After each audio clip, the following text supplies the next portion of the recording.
started. We have enough. Jessely will not be joining us this evening. That's the only one. Yeah, so otherwise we are all set. So we have, as far as I can tell, no public comment. No correspondence. Right? Okay. Right. Additions to the agenda? No, we have a long enough agenda as is. Okay, the minutes from June 24th, which you all received. Yeah, I move we approve them. Is there a second? Second. Is there any additions or corrections? No. Okay, so all in favor of approving? Aye. Aye. Aye. Opposed? Abstained? No, okay, thank you. The treasurer's report. My gosh, we have a treasurer's report. Yeah, I sent you all a copy so you can see what it was at the end of the quarter. But then I also, the one where it says performance is actually what it was this morning when I pulled it off. So it had recovered some. So as of this morning, we were $513,171. You know, the stock market is what the stock market is these days. So we're still doing pretty well. We are. I mean, if since we started this fund, we've been up about 6%. That's pretty good. Oh, yeah, even a little bit more than that. So, yeah, Yeah. so I was, so the two reports you got, one was as of June 30th. And then what the performance, there's no way to get it as of June 30th. So I just picked up today's number. Okay. That was before opening, and I think the stock market did well today, so it's probably a little higher. Any questions? John, you look like you're reading the report. Yeah, isn't that deadly? I want to make sure I understand it. I'm looking at it from the point of view of the year-to-date loss is 12.9%. That's what we're dealing with. Yes. Yes. Yeah. Okay. Well, that seems the way the stock market's been moving. You know, the loss has been as high as 18% year-to-date, so we're gaining back on it. Yeah. We seem to be, I mean, if you look over the history, we always do, we don't have an aggressive management system. We told them to do it as conservative as possible. So we do a little bit better than the market generally, but not a whole lot. Yeah. We don't lose a whole lot. So that's really what they do. I think that's okay. Let's hope it comes back. Yeah, don't you all want that? Yeah, Right. I want- What is this? What is this account? This is the endowment account, Alice. Oh. It's Wells Fargo, so it's in the town. As a matter of fact, that's the one thing I do need to bring up. The auditors have asked, as usual, for all of the reports. And then I got another note that they sent, that Steve Dunn signed and sent, saying they wanted additional information on our account. I asked Howard to look at it, and he said it was just a typical release account, but they've never asked for that before. But it's town money, it's our money, it's part of the audit. I'm just going to say yes, go ahead and send them the information. Is that because it's considered an asset? Well, it is. It's in the town funds, so it's not. I mean, we control it as a board, but it's still part of the town finances. So when they do an audit, they need to look at it all. That makes sense. Well, I will tell you, we'll skip ahead partly to the director's report, wherein it says, I don't know whether you've all read this, I nearly passed out when I saw it, that the under general library and staff, the finance department, They are creating a general ledger chart of accounts for the library endowment, which will now Oh, I require didn't, purchase orders and regular documentation. I missed that, Betsy, but Yeah, I was just gonna throw that in into, but Betsy got, got there first, so. what does that mean? Well, Well, I can tell you what it means from my end is, we have, our regular operating account, which is part of the general fund. And anything that we do there has to have a purchase order. This is all new starting last year, that everything has to operate with purchase orders before any purchases are made. So, they then extended it to the special revenue account, which is where our fines and fees end up going into if somebody has a lost book or something like that. That money goes into the special revenue account, just like it does for Parks and Rec. So that account has its own chart of accounts as well. And now they are creating the same setup, the same accounting system for the endowment, where whenever there is a purchase, and the last time any payment or expense was paid out of that account was part of the $80,000 that the board approved Right. over a year ago, and we paid 79,000 for upfront, for not upfront, but when the furnishings were all delivered and installed, that was paid. And then there was a $1,700 fee for the designing of the center of the library. And that was the thing that triggered this audit, the auditor to say that now everything has to be set up just like it is with the operating fund and the special revenue fund. So, so now whenever there is a payment or an expense paid out of there, we have to get approvals. So if it's Approvals from whom? $1,000, we have to go through the bidding process, and over $20,000, Steve has to approve it. he does not have to approve it. Those funds, That's what they're setting up. So that's what you need to talk to them about for sure. yeah, I mean, because I'm not sure what they expect to do with a purchase order when the money is physically someplace else and checks are written. By somebody, And right? the town meeting turned that money over to the library board. Now, I sympathize with them, and I think they have a point that if we start doing major purchases, I mean, we can say we'll take whatever their requirements are. If it's over this amount, you have to go out for bid, and say we will do that. But this is not money that they control. And so I mean, I know I'm preaching to the choir, but, and besides which, they know all of that, and they just go ahead and do things without ever saying, oh, this money isn't in control of the library board. Why don't we talk to the library board?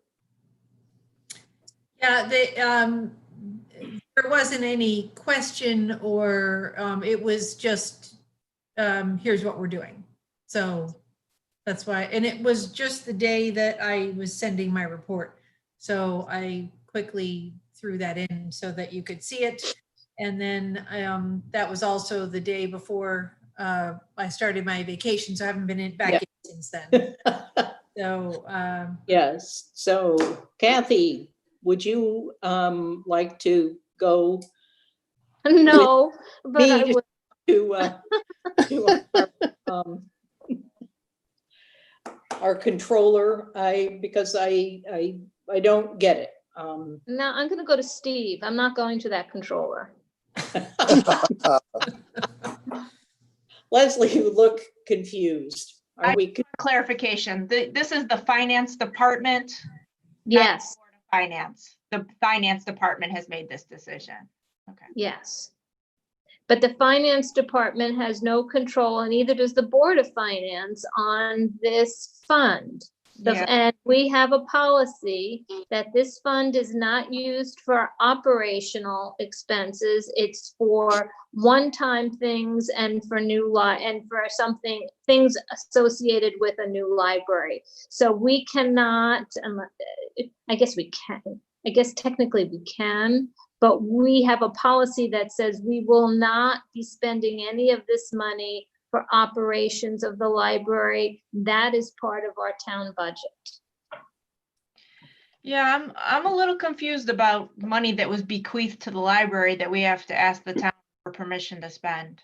Exactly. And we should not have to ask the town permission to spend.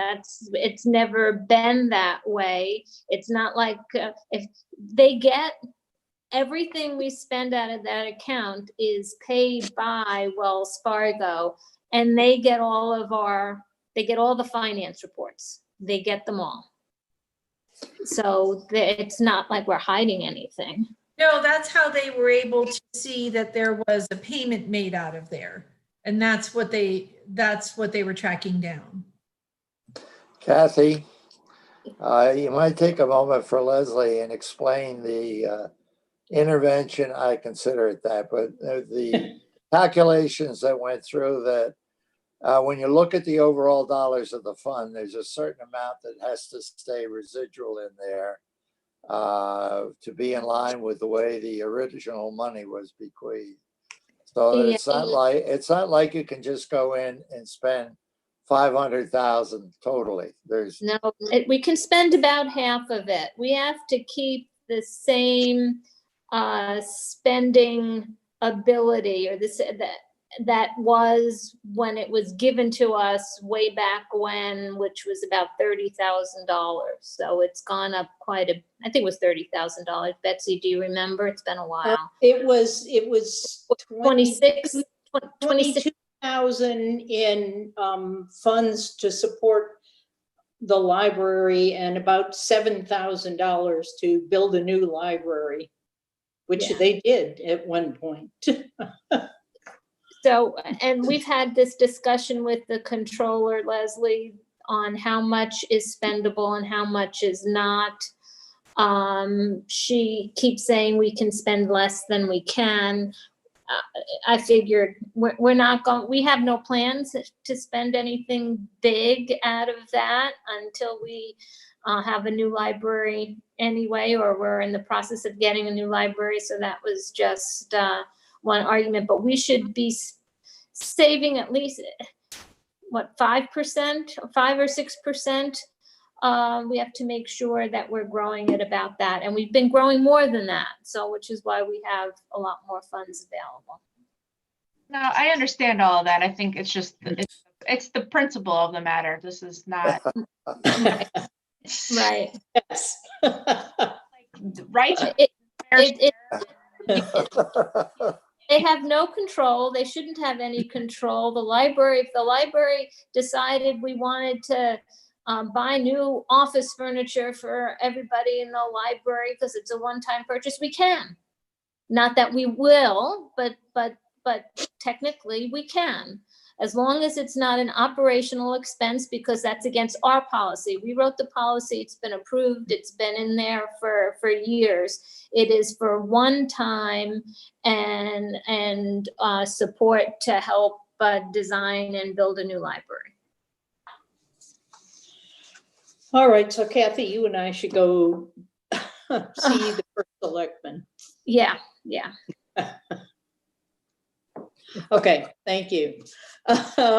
Any more on the treasurer's report? No? Okay, the director's report, the rest of it. I'll just say, does anyone have any questions specifically about the work toward reopening? I actually had a question, but I wonder if you're thinking that there may be any issues with people taking off now, if there's going to be kind of that craziness at the end of the year where it's difficult to staff the library. Because I noticed you said there were a lot of people that were taking time unpaid or reducing hours right now. So I don't know if that's going to have an effect when you open back up. And that was my only question around it. You broke up a little bit in the beginning, but what I think I heard you say was, do I anticipate any issues with staffing? Is that? Yeah, basically, I'll talk nice and slow so that it doesn't skip. That's not a strong point for me at all. I saw that there were a lot of people taking time unpaid and taking some reducing hours, and I wonder if that might affect taking vacation when at the end of the year, or at hot times to take vacation. I know that there are a lot of companies out there that are anticipating sort of this craziness around the holidays because there are a lot of people not taking vacation right now, working from home. So I just wonder if you anticipate any issues with staffing of the library once you are back open with the way that things are right now. I actually do. And really, a lot of it's going to be based on, vacations will be a factor, but a lot of it will be based on what happens with the schools, because we have a couple of staff members who are sort of waiting on those plans so that they can come back to work full time, or their full hours, And it's hard to know how it's all going to shake out. I've also, we continue to have meetings with all the libraries in the area and the state library, and the libraries that did open and over the last 10 days to 2 weeks, there are about 33% of the state libraries, when I checked on Friday, were starting to open, but they are not just opening their doors. What some of them are doing is, I think I mentioned this last time, they have closed stacks. So they're not allowing browsing, they have runners. So we don't have that kind of a setup. We don't have enough staff. We don't have a big enough library to have that kind of a setup. The other thing that that people are saying is a way for them to control, and this would go to the staffing issue, Christina, would be to schedule, to have people sign up for either 15, 30-minute, 45-minute time slots, and cap it at 10 or 20 people at a time, so that we can manage the flow. Because what we don't want to have happen is we don't want to open the doors. Let's assume it's August 3rd. We don't want to open the doors and have the first 20 people come in and then have a dozen people waiting for those people to finish. So we are starting to look at options for setting appointments. A lot of the places that are doing that sort of had that software in place, and we may be able to do it with our program sign up software. So we are going to investigate that next week and see if we can make that happen. But I'm starting to think, based on the feedback I'm getting from all these other directors, first of all, don't push the opening date. And second of all, try and do it by appointment as opposed to just opening the doors. So if we do that, we can control the staffing, and we also don't have to expand our hours. Plan was to keep adding a few hours back every couple of weeks until we get to September, when we could be back at 54 hours a week, which is our normal. We may pull back on that if we find that we can't manage the staffing. So there's a couple of things in play right now that we're looking at. Don't we also need, at the town's expense, some greeter in the front to do all of the recording of who's Yes, here? I'm actually going to be working with Fern on that. I've had a couple of people express interest. What they, the town is covering the expense of basically a greeter at the door. And is to ask all of the health questions, to log the people who come in and out of the library, which is still a big question mark on privacy. There's a lot of work being done there, but there's a lot of questions around how much information can you ask the library. But at the moment, the rule is if we open our doors, we have to keep that log for contact tracing. So somebody will have to ask all the health questions, do the contact tracing log. I think I told you last time, taking temperature has been taken off the table at the moment. And then also go over what's available in the library and what's not. So we don't want people coming in with 3 kids in tow only to find out that the sort of play area is, you know, not available. So we want all that to happen at the door before people come in. So the town is going to be covering the cost of that. And what they've asked to do instead of hire someone is to see if our part-time staff would be interested in the hours. So, so that's what we're looking at right now, but we haven't put that into place until we get a solid opening date. Okay. Yvonne, do you think that there's some level of, I don't know how to word this. I'll just give my own example. So I got an email that a book I had requested was ready, and I was like, I'm not going to the library because it's just too much of an inconvenience for me to schedule a time or whatever. So I just canceled it. I can read it online or I can do whatever. So I'm wondering if you think that that will be a popular avenue that people will just not bother because they have to schedule an appointment, or you know what I'm saying? Do I think that it will impede the amount of people that, that use the services? Yes, absolutely. Yeah. But anything that we do opening our doors right now is going to impact how and when people use the library. Even if we were to open our doors fully, which is not advisable, but even if we were to do that, we still have a maximum. They postponed phase 3 indefinitely.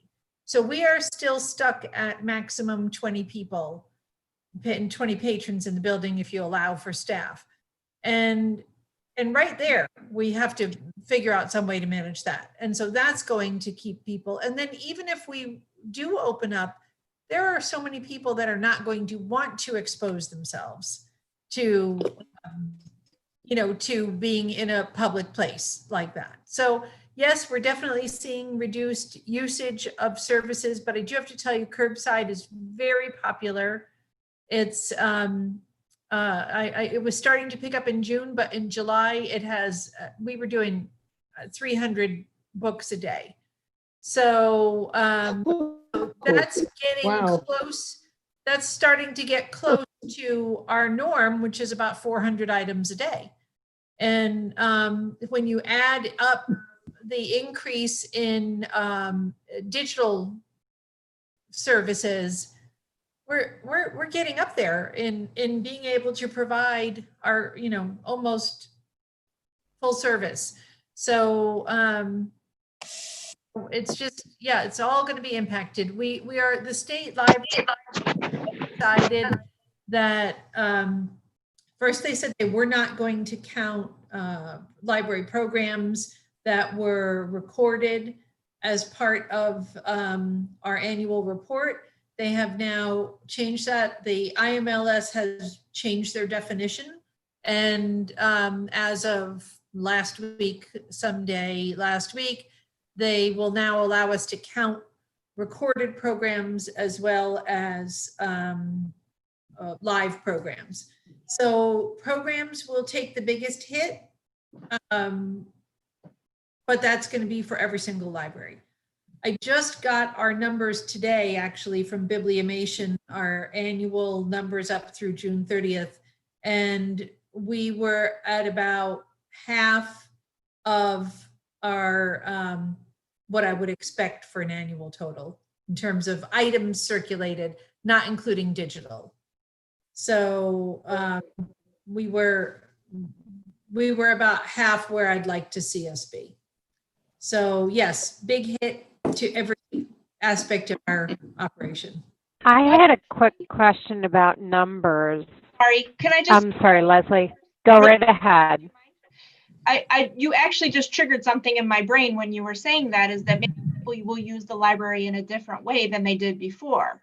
So I always request everything online. I don't go to the library and look and browse. I know what I'm looking for and I request it. And maybe people will start to use the library in that way and be more intentional so that they can pick up And they will, and the evidence for that, Leslie, is we have started Reader's Advisory online in every category. So it first started with children, but now we are providing that for children, teens, tweens, and adults.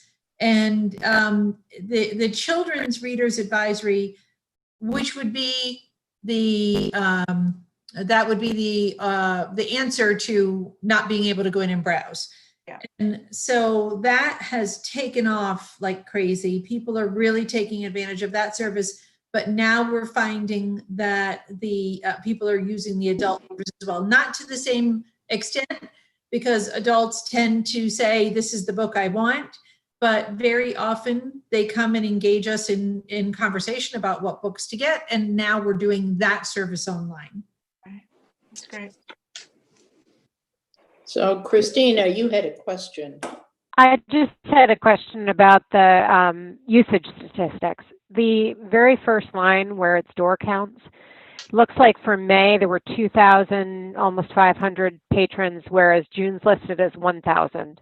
Yeah, And so my guess is that's wrong, right? That can't be right. Wrong, and that's why we bought a new door counter. Good. Good. Because I was like, that can't be right. I mean, No, it's not okay, right. good. So do you know what that number really is? We actually haven't done the estimate yet, but we do have a way that we can estimate it. And we also just yesterday got clarification from the state on what is the definition of people coming in the door. If they're walking into the lobby to get their book, does that count as them coming into the library? They actually just ruled that counts as people coming into the library. So if they cross the threshold, they are in the library. So we have to fine tune all of this because we have to fill in a report that was not built for this scenario. So we're having to redefine all of the questions in the annual report. But yes, it's absolutely wrong. Very, very astute that you picked that up, because that is exactly why we got a new door counter. Yep. So we have to rely on estimates, and the annual report allows for that. They allow for either actual count with a digital counter or an estimate. So we have to do the estimate based on our circulation. Okay. Okay, that makes sense. Thank you. Any All other right. questions? No, so building and grounds. We have money in the current fiscal year to afford more regular cleaning, this not being the COVID stuff being supported by the town. But so we should be able to, at some point, when things settle down, to get a more satisfactory cleaning. I don't know whether it's going to involve getting rid of the people who do it now, starting over, or just more service. But I know there is money in the budget, right? Yes, there is. And I have started to work on that. My preference actually would be to have 2 part-time people. And when I say part-time, even if it's 2 or 3 hours a day, and overlap them so that we can have, somebody there, 4 or 5 days, and then another person, so that we have coverage every single day. And I prefer that model as opposed to a cleaning service, contracted cleaning service, because there are, every single day, there are so many times where we really could use janitorial or custodial services of some kind or other, whether it's a bathroom issue in the public bathroom, whether it's, something has been delivered and needs to be assembled. I mean, really all the time. And right now we have to take care of any items that get delivered that need assembling, some shelving that needs to be fixed or moving things around. All of that has to be done with volunteers right now. And volunteers are not really supposed to be in the building because they impact, first of all, they impact our total count. Also because we're trying to minimize exposure as much as possible. So, but we don't have, there's no custodial staff, no janitorial staff. And the facilities maintenance people for the town, there are a total of 2. And handle all of the buildings, and they don't do custodial or janitorial services. They're there to maintain the buildings. So we Who does? have no janitorial or custodial services. And a cleaning service, a contracted cleaning service would be great to come in and really do thorough cleaning. But I would like to maximize the amount that we have in that budget and see if we can get 2 part-timers. And that's what I've been talking to Steve about. Yvonne, Yes. how do they handle the cleaning services at town hall? Who does that and what kind of coverage do they have?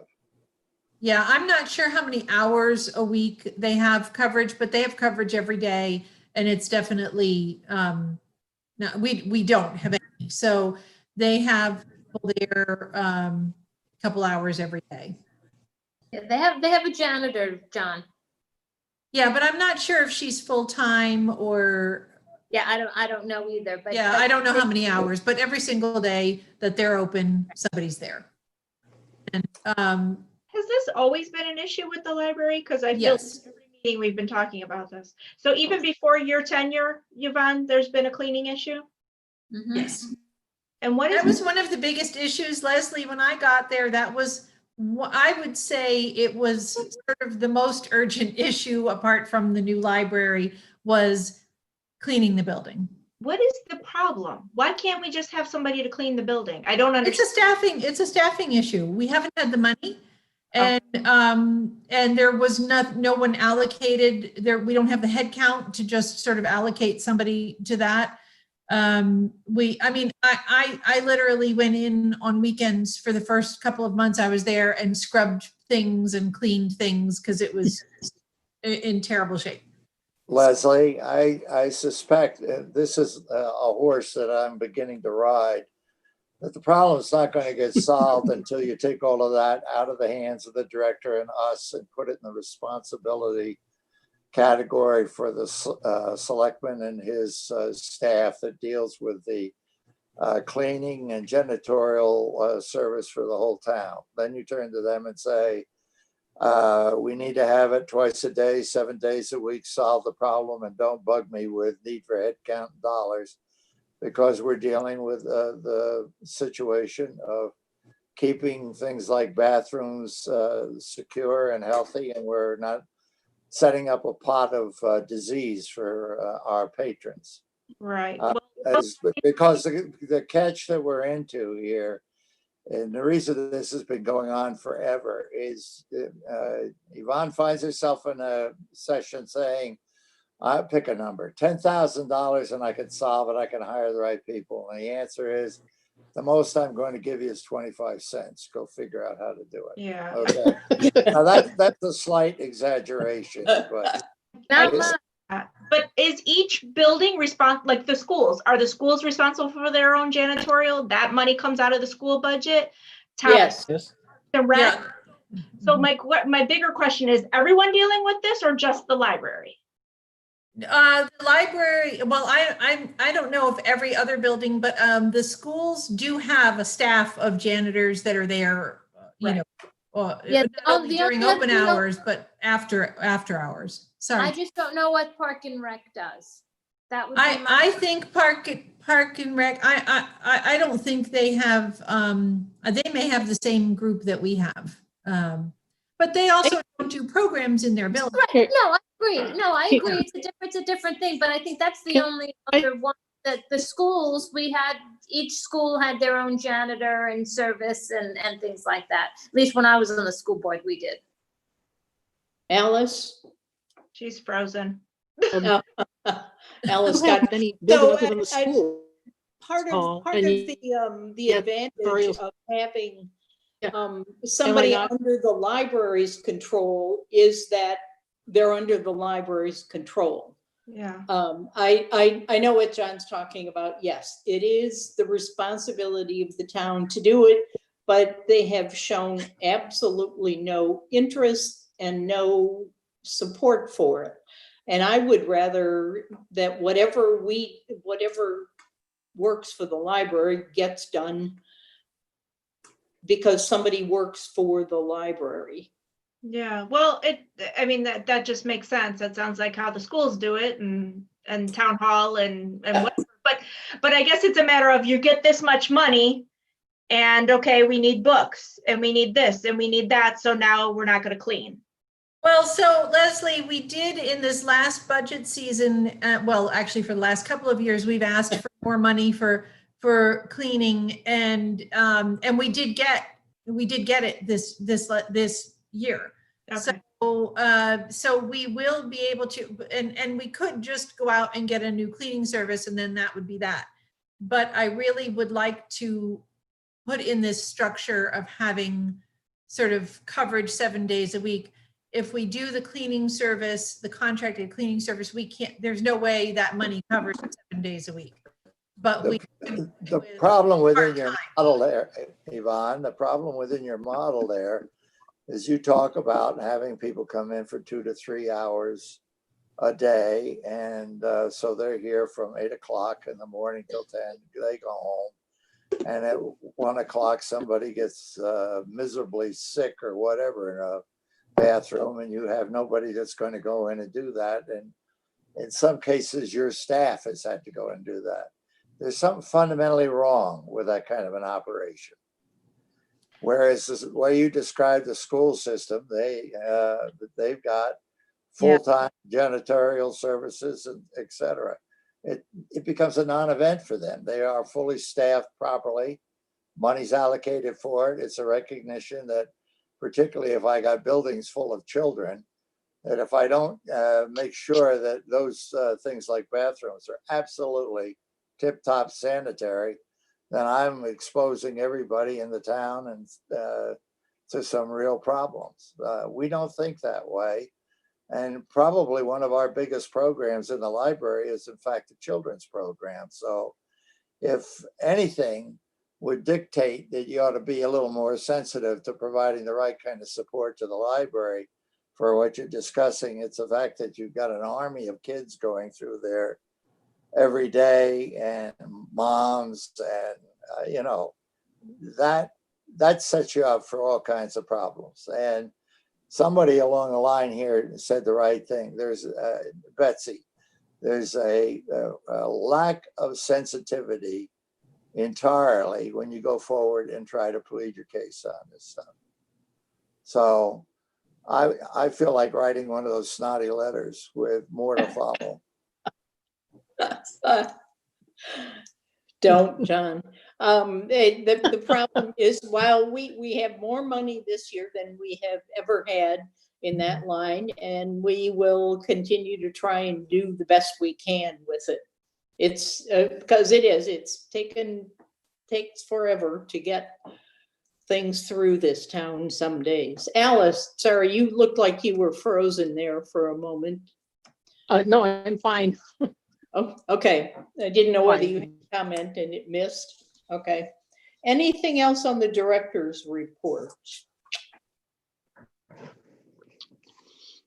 How about kudos to the children's program? Maybe I'm not reading it correctly, but it seems like there's been a major advance in in all directions with a lot of success, even though we're closed up and can't have people wandering in. It just, I don't know, maybe it's just me. I looked at it and I said, boy, that's a lot of fine work going on to make all that stuff happen. Debbie's done a great job. I agree, John. Debbie really has energized that whole thing. I was going to say that it really is, and Meg is also phenomenal. Meg is, has childcare issues like many of people on the staff do, and she's still managing to do her story times from home. She did one of her story times in her chicken coop the other day. So they're getting very, very creative. They are coming in and taping things and doing live programs. Their craft grab and go program has just been over the top popular. So what they do is they come up with, and they've got, I think they had 8 or 10 weeks out where they planned them, and they would they would organize a craft. They would make bags with all the supplies needed for that craft. And then they would let up to 20 people sign up for the live Zoom session where either Debbie or Meg would make the craft while the kids were home with their bag of supplies, making it with them. And it got so popular, they've now had to expand their kits. Sometimes they're making 40 kits. And they're taping the Zoom call, and then you could watch the Zoom call if you don't get in on the first try. And it has just been unbelievably popular. I can tell you overall, looking at what's been accomplished in the library and the creativity that's emerged in the crisis that we're dealing with, it's quote, a shutdown. I would recommend to the trustees here a thank you of some type that says, well done. It's just, it's impressive to me. I like everything I see there. They're really going above and beyond. Really, everyone to a person is doing that. I'm incredibly proud of the staff for everything they've had to try. I mean, they have every single thing they have done has changed in the last couple of months. They have had to. Yvonne, one last thing. I said this to you on the phone, is you think you're doing a great job and your staff is, but I don't see the hot dog stand out there who we make money on when you get books. You did that, they'd expect it to stay out there and raise money. Okay, right. Can we move on to old business? New library committee. Okay, we had a new library committee meeting on July 9th, and there's not a whole lot to report. We did go into executive session briefly, only to discuss our private property that we discussed, like I said, very briefly. And there was no motions or anything made. It was just really a discussion in private or in executive session. The strategic direction and timeline group, there's a group, including Yvonne, that's working on that and working on getting the timeline onto the library website so that people can see where the timeline has been. There's also a messaging group, and that's it. Other than that, we got a center school ad hoc or committee update that I'm sure we're going to get in this meeting a little bit later. Our next meeting is September 17th at 5 p.m. And what we decided to do was try to meet on a normal schedule. Instead of kind of picking the next meeting when we meet, we're going to start meeting the third Thursday of the month so everyone can plan around it. We've been meeting the last couple of times in the library parking lot and just gathering in a circle. And that's it, really. That's not a huge update. What it kind of feels like is we have to, location is so huge, and that's really something that is next. And we're kind of waiting with our hands tied for the center school ad hoc committee. We did send that motion to I did send that letter to Bob Zinser about our preferred location being the center school ad hoc committee. And at this point, it's, kind of a wait and see situation. Okay. Okay, thank you. Any questions? Okay. Furnishings, they're all in place, including nice new plexiglass panels, which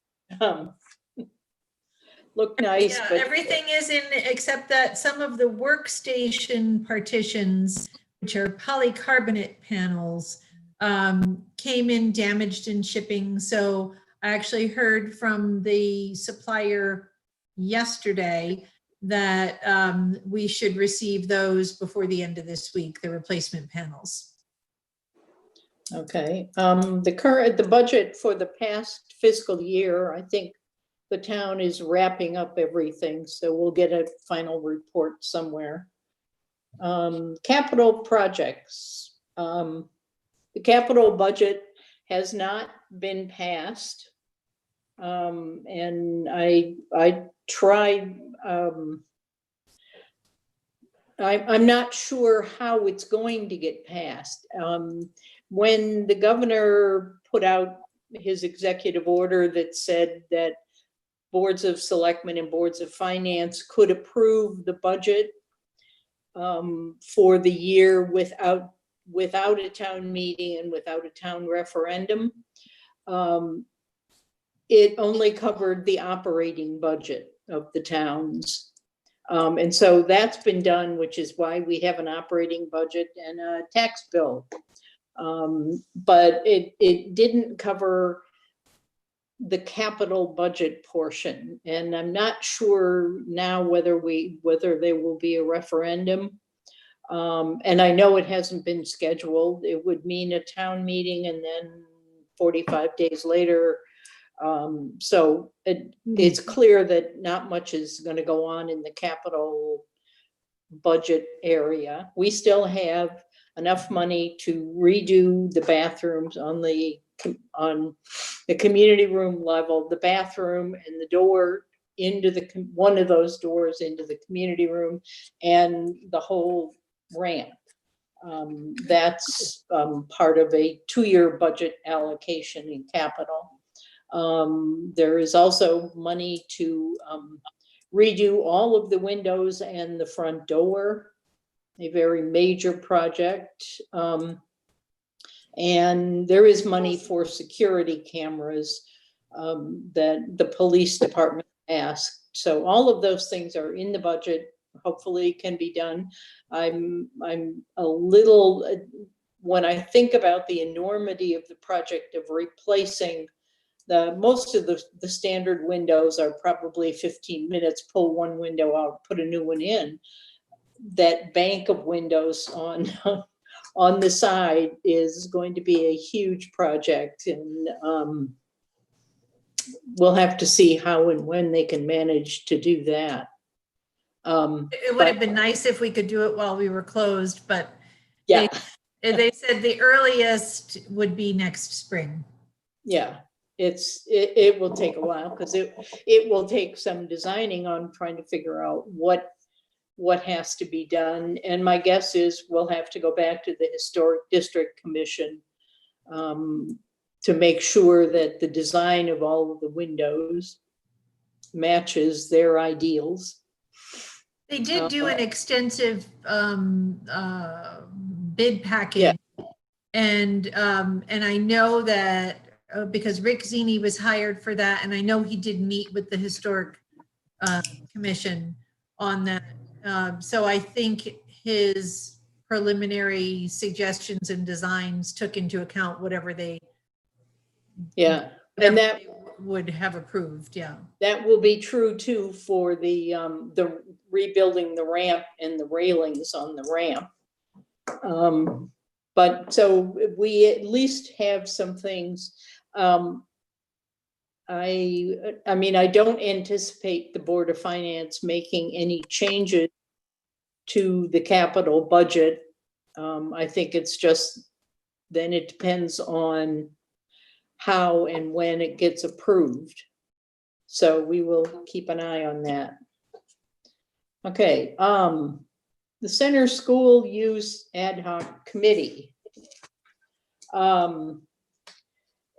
The committee, I think, is finished looking at everything. Yvonne made a presentation at the last meeting, which was really intended to show that we actually had a background. We know why we need X number of square feet. It's not something we just say, that's how much we want. We have particular programs, things that the library does, and the state says for a town the size of Brookfield, you want to have this amount of space for the children's room. So it really is building up from a well-known process. What it looks like is that the Center School Reuse Committee will recommend that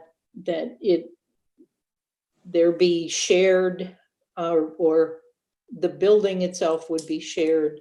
The Parks and Recreation using the older wood frame part, and the library the newer part. The library would wind up with something like 45,000 square feet, 40,000 for a library, 5,000 for storage.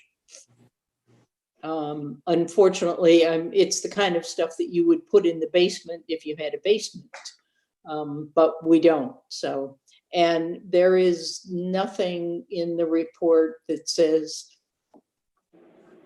or there is an acknowledgement in the report that says it doesn't mean that you have to use the current building.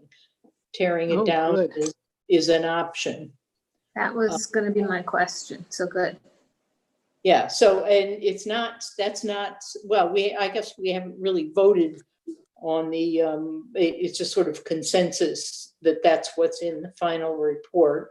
And so, and no attempt to develop a consensus about tear down or build, renovate.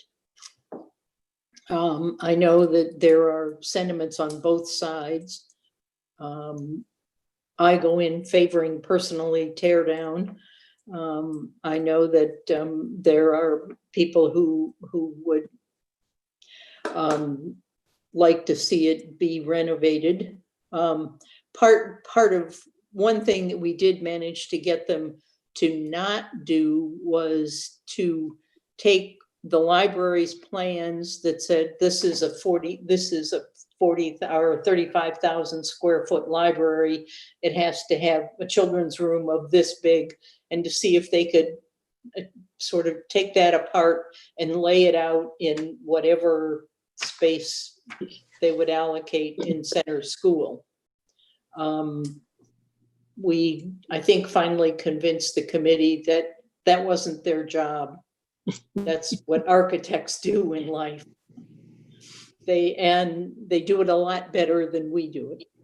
Alice? Yeah, is there any, just when you said that Park and Rec would get the old half and we would get the new half, if we tear down the new half, Park and Rec's old half would still be there? It's, yeah. Well, somebody did say, yes, you could build a brand new edition for a big library and have this. We didn't get that far, Okay, and I don't think we would ever get that far, to tell you the truth, in this committee. okay. Yeah, it is one of the interesting things that you could say. I mean, Yeah, because there are so many things they have to look at that they don't know about. For example, sight lines. The reason we can run the library the way we do with limited people is because of the sight lines. So if they're gonna have, a children's room and a teen room and this room, that by default is going to require more staff because you can't have no lack of sight for things like that. So yeah, but that's not, I agree with you, Betsy, that should not be what that committee looks at. Leave that to the Just out of curiosity, it's laid out in the, or are you planning on laying out in the verbiage in the report? Are you going to say X square feet for the library and X square feet for the Park and Rec department? Yes. Okay, just curious. Well, it's And how sort of, many square feet was it for Park and Rec?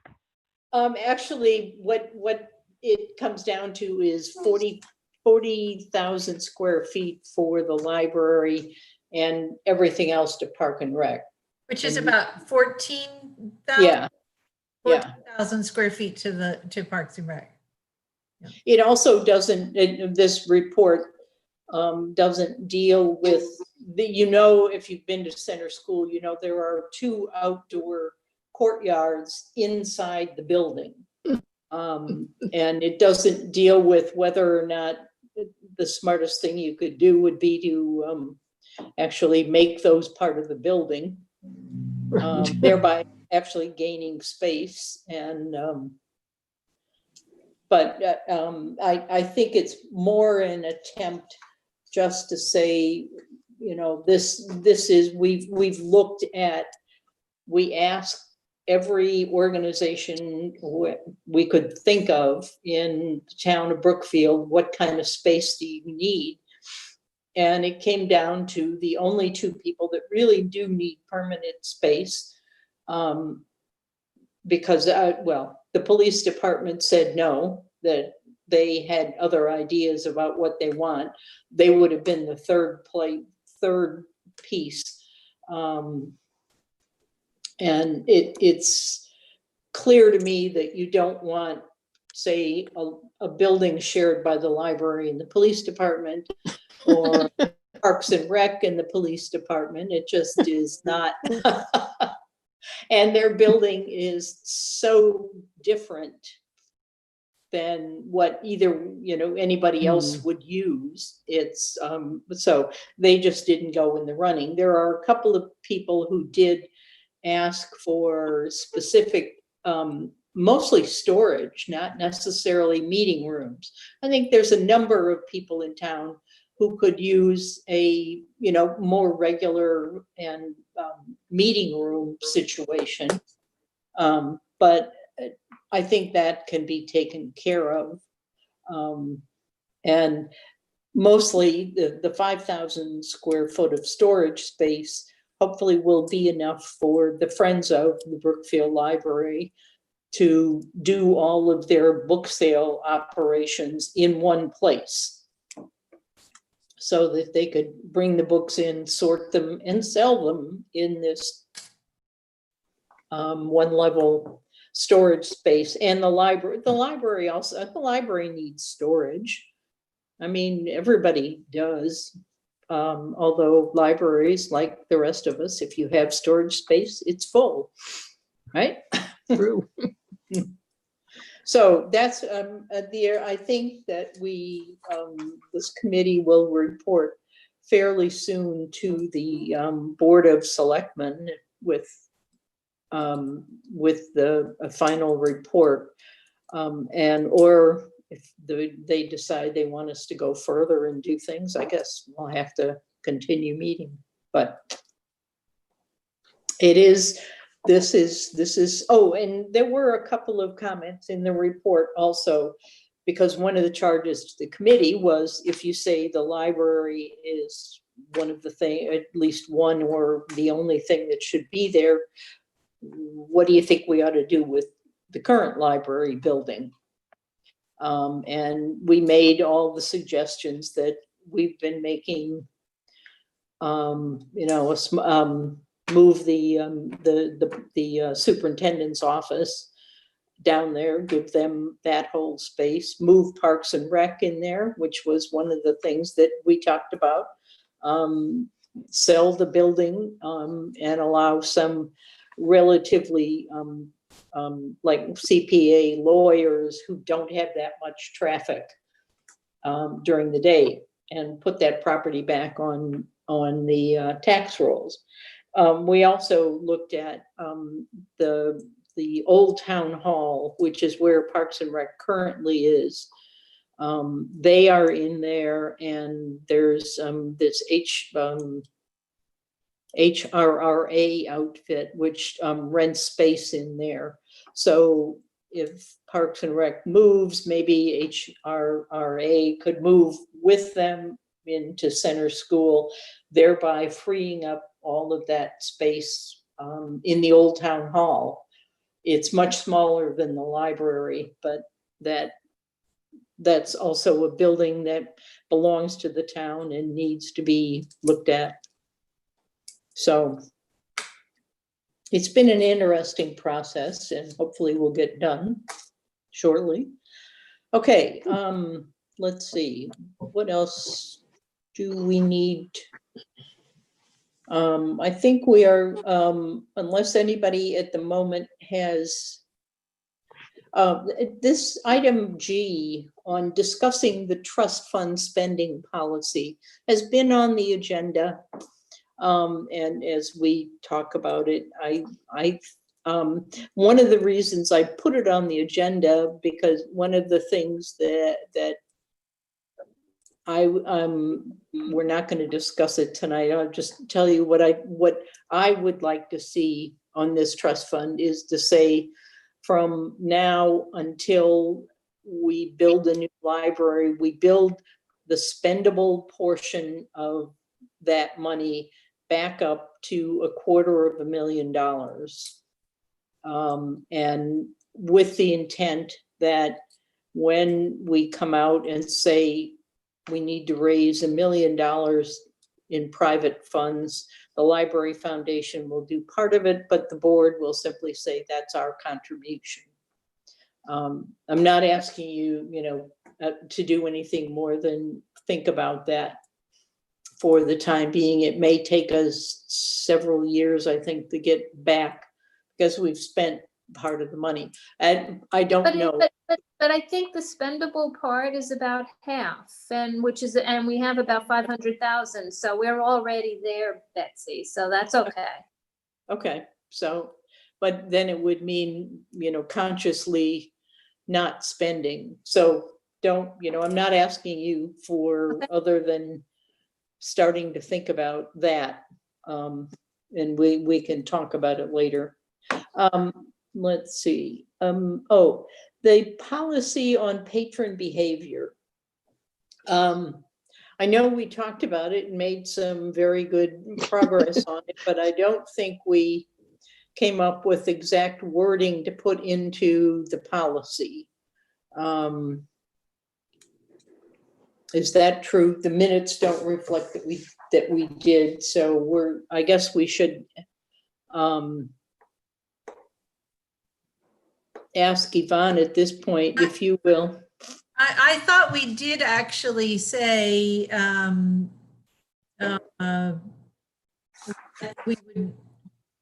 thought we said it was something similar to what's here, which is patron behavior and current. So in the policy, we would say that that patrons have to adhere to current health guidelines and leave it at that, as they pertain to library protocols. So Claire, I don't know if you're able to check the tape from the previous meetings to see if we sorted that wording out. Yeah, so I rewatched the portion of the video on the YouTube link that was talking about, I think it mentioned, either Betsy or Yvonne had mentioned like a very a 1 or 2 sentence policy just saying we're just going to follow the guidelines that provided by the health department. And then you guys, I believe, talked about, you didn't provide a specific wording, just a general guideline. So that's what I got from the email I sent you. I like transcribed what I heard. I don't know. But there was no, like, when I rewatched it, I didn't hear any specific. So no vote was taken on that. Okay. Okay. Yeah, so General Ivan, guideline. if you could, yeah, can condense that down, and it's worded in the way that it's the kind of behavior you can't exhibit in the library.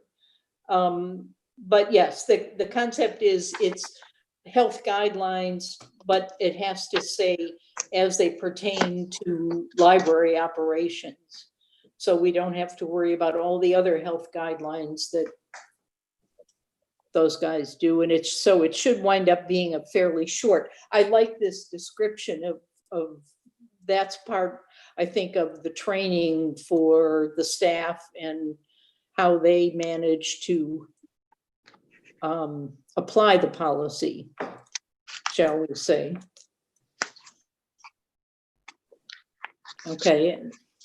So do you want me to write this up then for the next meeting, or do you want to do something now on it? I would rather see it as this is the words we want to stick in this piece of that policy. Okay.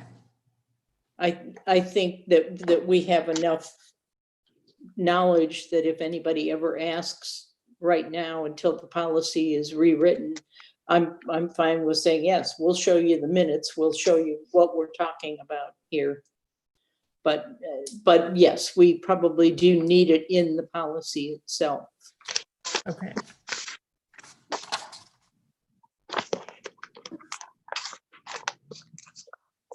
Okay.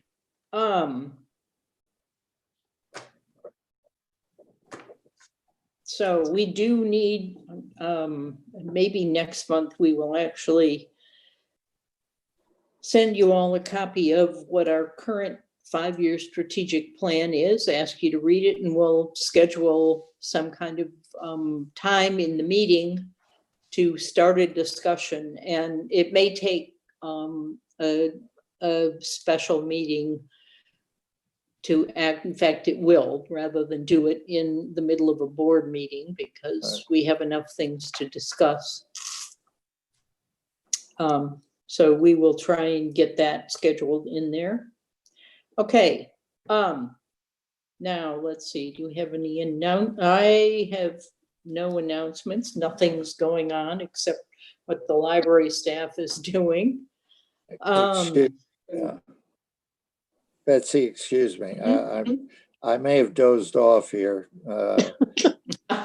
John, never admit that. Well, I know. But I was looking at the update on library foundation, and is there anything there, or did I really fall asleep? No, we didn't talk about it. The new library foundation has actually held its first meeting.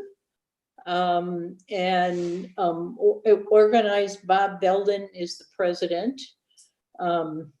Let's see, Sue Golson is the vice president. Jeff Cass is going to be the treasurer, and we have an assistant treasurer, and Alice will be the secretary. So we have scheduled our next meeting and made plans to hold regular meetings so that we can start. And almost the first question, we didn't do it was mostly an organizational meeting. But the first question that somebody asked was, what's the timeline? Which is the question that the board asked them to come up with some kind of timeline. So it's natural that was the first question that came out of that meeting, and we'll start working on that. I know the request was from the board was that it be finished in June, but then not much happened in June. So I think it's a good new board. Yeah, it's been expanded, as I understand, and the recruiting process has pulled together a very good mix of people to be working on this kind of thing. I like the sound of that. So Good. who's the spy, the secretary there that we have that I can bug for all kinds of information? Alice, No.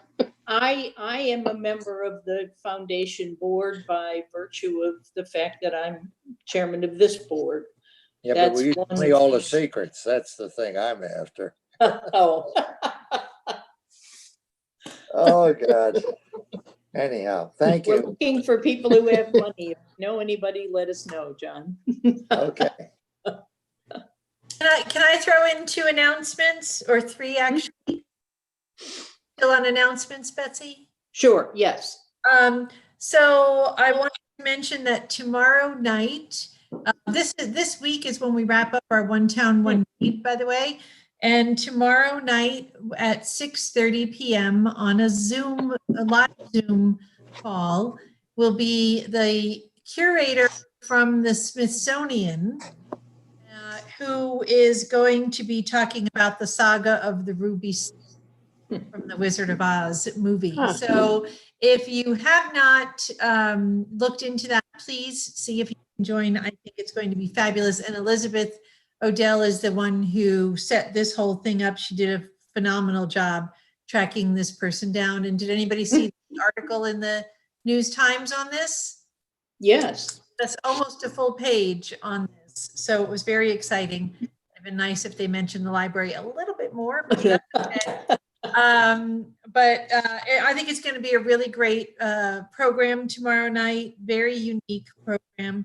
And then on August 9th, the Friends of the Brookfield Library are having their first pop-up book sale out in the parking lot, weather permitting. There's a rain date of August 16th. And so it's August 9th from 10 to 2. And that is a Sunday, I think, right? Yeah. Sunday. Yep. And it will be mostly unsorted pop-up book sale. And I think that'll be fun. And the third, which you saw in my director's report, is that George Grumman is retiring from the library. He will have had over 50 years of library service in his life. Wow. That's pretty phenomenal. And he is counting down the days that he tells us the day the newest count is. So his last day will be the actually Halloween. Oh, good. So very interesting. Yes. That was it for announcements. Okay. So we have no public comment.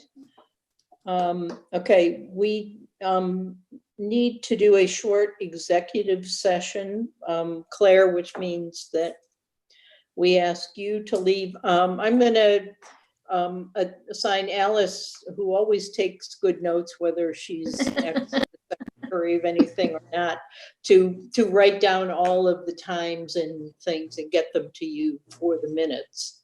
Okay? So thank you for being here, and we will see you next month. Okay, Someday have a we'll good night. see you in person. Yay, hopefully soon. All right, bye. Right. Bye. Bye-bye. Hi, everyone. Dan is setting up the breakout room just now. And so Dan, are they ready Yep, to go? I am all set. Board members, you'll be pushed off into the breakout room in just a few seconds. Dan, can you Whoops. One moment. Let me jump into that room and help her then. And you've still got Christina.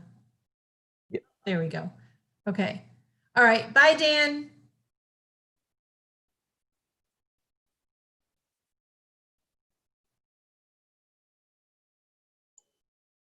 Let's see. Oh.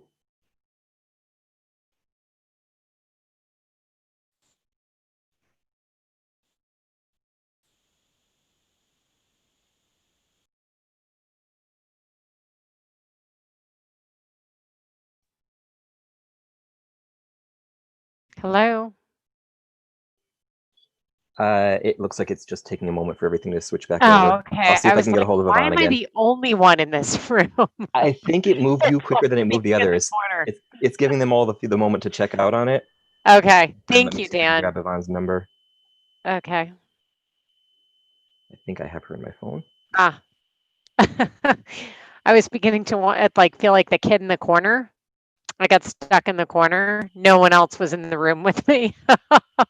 All right, I'm gonna mute myself for a moment. I'm calling Yvonne so she can come back on. Everyone else is muted, just so you know.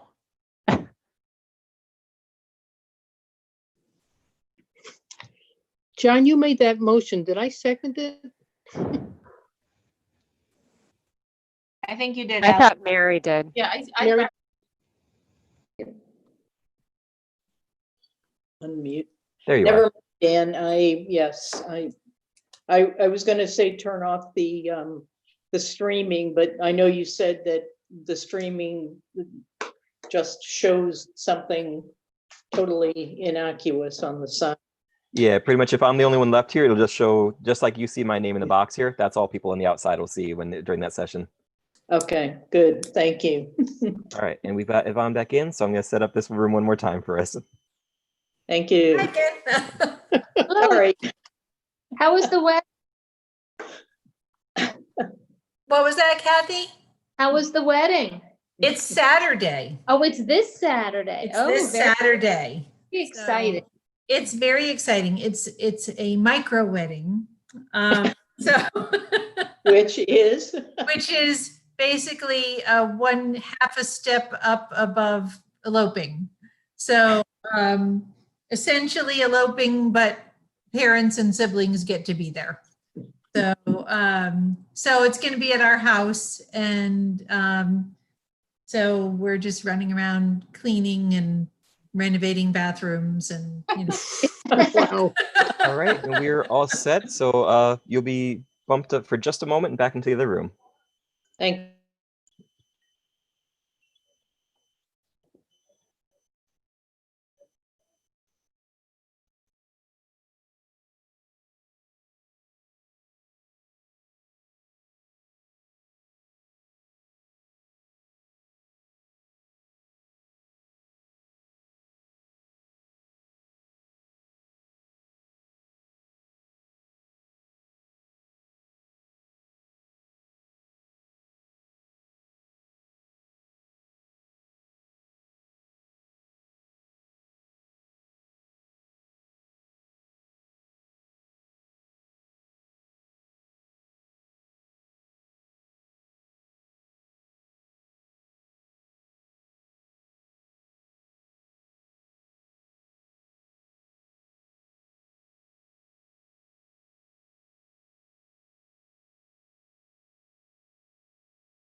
All right, I'm gonna close off the room and pull everybody back then.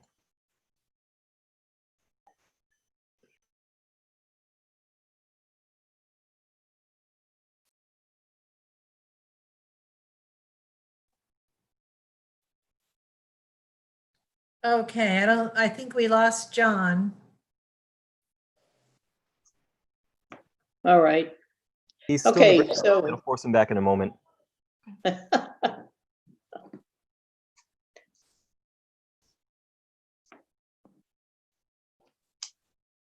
There you go. You got everybody back. Okay, Okay. thank you, Dan. Do I need to make a motion again, or are you good, Alice? You're on mute. Second, All in favor? aye. Thank you. Thank you. Good night. everyone. Have a good night, everyone. Have a good night. Right.